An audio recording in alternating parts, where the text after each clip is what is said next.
is question 6 from the 2011 FRQs for AB. So it says, show that f is continuous at x equals 0. So there are 3 parts to the definition of continuity. The first part is that the function is defined at that value. So we're going to say f of 0 is, it equals 0 for the first part of the piecewise function. So that's where I'm going to go ahead and plug in 0. If I think about my unit circle, 0 radians or 0 degrees or whatever is right there. And so that's the 0.10. Sine of 0 would just be 0. So this is 1 minus 2 times 0, or just 1 minus 0, so that equals 1.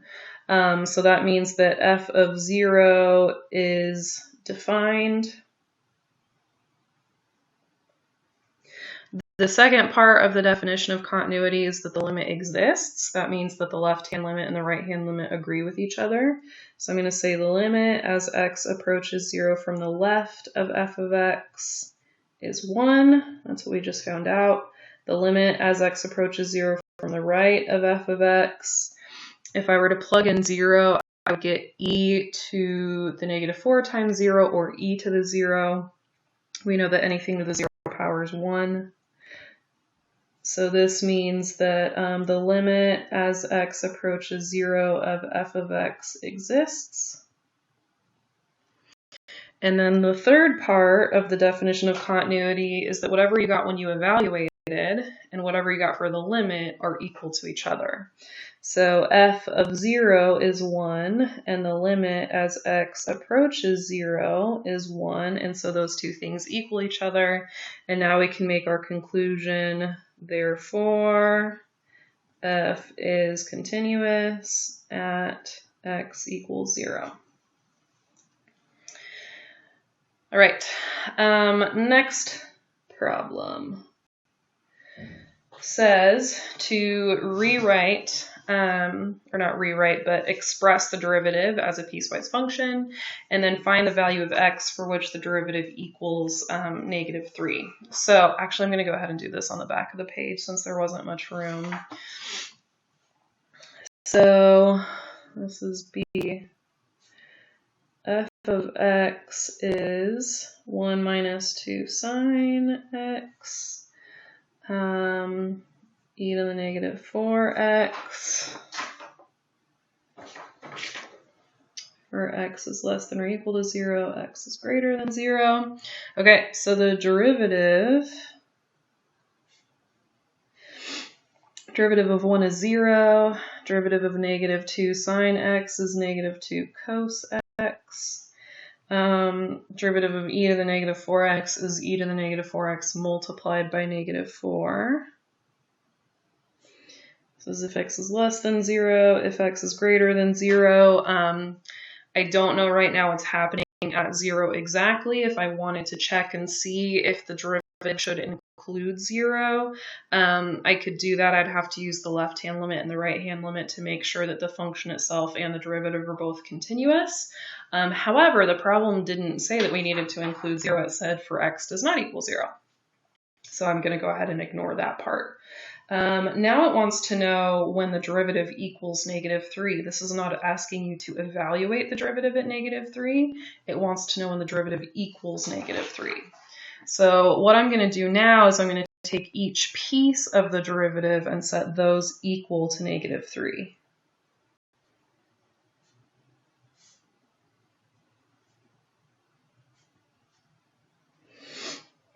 Okay, so I'll go ahead and divide the negative 2 over. Cos x equals positive 3 over 2. And then I'll go ahead over here. I can divide the negative 4 over. E to the negative 4x equals 3/4. To get rid of the e, I can ln both sides. And I can divide the negative 4 over. Right. When I first did this problem, I went ahead and I rewrote that negative exponent. So I had negative 4 over e to the 4x, and your answer ends up being a little bit different if you do it that way. and ends up looking like this. So it's similar but different. And this would be a right answer as well if you compare the decimals, if you did it that way. If you compare the decimals, they're actually the same. Okay, so when I look at this, this is definitely an answer. This is good. Over here, you have to recognize that cos is adjacent over hypotenuse, the fractions for that. Adjacent over hypotenuse means that the adjacent side should be shorter because the hypotenuse is the longest. However, this says the adjacent side is 3, the hypotenuse is 2. So you would have to look at this and recognize that this is not a solution. That doesn't work. If you went through and you said x equals cos inverse of 3 over 2, you would not get points for that part of the problem. So that required a little bit more thought there. And then part C wants us to find the average value of f on the interval -1, 1.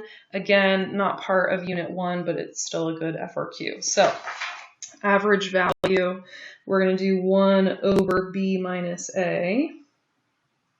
And then on the integral from a to b, f of x dx.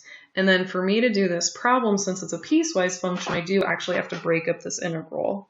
So I have 1/2, and then I have the integral from -1 to 0 of 1 minus 2 sine x, plus the integral from 0 to 1 of e to the -4x.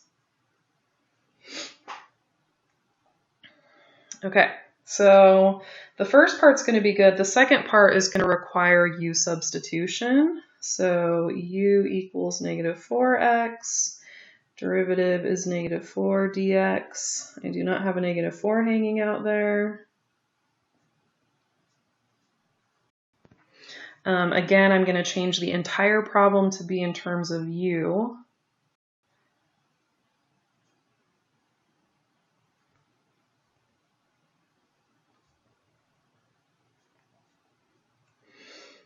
Okay, so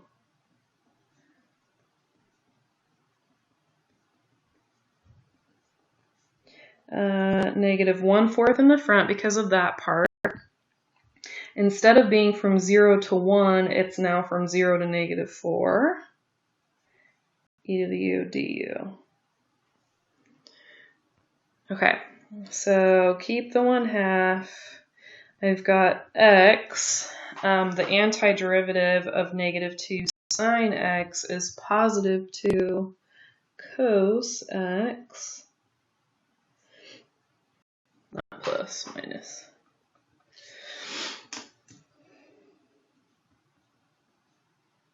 E to the u from 0 to -4.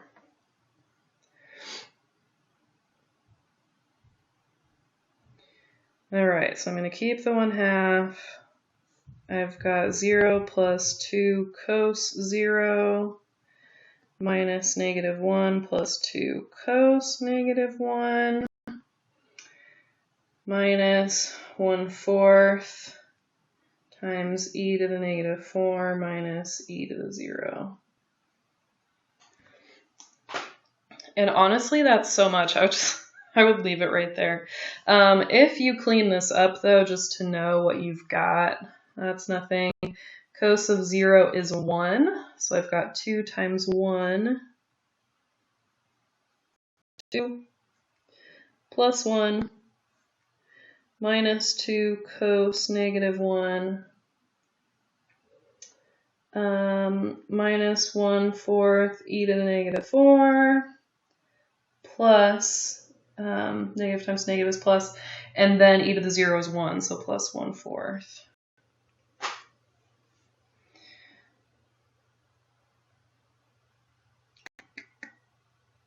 Okay, so we've got 3, and we've got 1/4.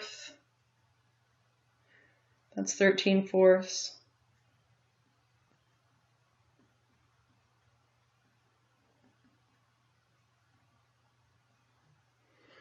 And then you can go ahead and distribute the 1/2.